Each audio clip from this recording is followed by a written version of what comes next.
Michel Grégoire, vous êtes vice-président de la région Rhône-Alpes en charge de l'agriculture. La région sera chargée de gérer les fonds européens pour la période 2014-2020, en particulier pour le volet agricole. Qu'est-ce que l'Europe peut apporter à la région pour le développement de son agriculture? Déjà, elle va apporter beaucoup d'argent, puisque c'est plus d'1 milliard d'euros qui va être donné à Rhône-Alpes pour son agriculture.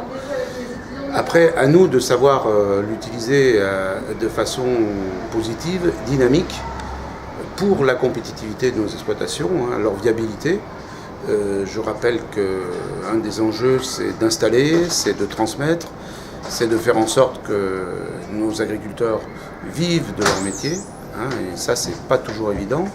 Alors que nous avons vu ce matin, dans les travaux qui étaient ceux de l'Assemblée, la FRSEA, que, en même temps, le secteur agricole et agroalimentaire faisait presque 12 milliards d'euros d'excédent de la balance commerciale. Donc nous avons un devoir, un enjeu de faire profiter au mieux ces fonds européens.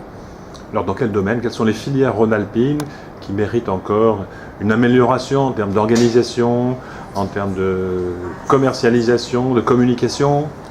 Toutes. Vous savez, on a des filières effectivement qui, en chiffres en tout cas, pèsent beaucoup plus que d'autres. Le lait, la vitie, les céréales. Mais j'allais dire, la force de Rhône-Alpes, c'est sa diversité. Donc c'est tout ce qui fait sa richesse. Et il n'y a pas de petite richesse. La richesse, c'est la somme de tous ceux qui veulent œuvrer pour une agriculture de Rhône-Alpes vivante et dynamique pour les territoires. Et y a-t-il un potentiel, par exemple, avec les marchés régionaux ou les marchés proches, puisqu'il y a de grandes villes en Rhône-Alpes? De même, dans toutes les filières, il y a une stratégie nécessaire pour, j'allais dire, travailler avec la grande distribution, trouver de la rémunération aussi avec eux. C'est des négociations, c'est des lourdes négociations. C'est le monde professionnel qui s'attelle beaucoup à ça. Mais il y a aussi tout le chiffre d'affaires, tout le revenu qui peut être trouvé par la proximité. On a 6 500 000 habitants en Rhône-Alpes qui s'intéressent de plus en plus à la qualité de leur alimentation, d'un point de vue, j'allais dire, purement plaisir, mais aussi d'un point de vue sanitaire.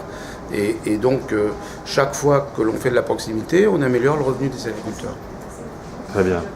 Je vous remercie. Merci.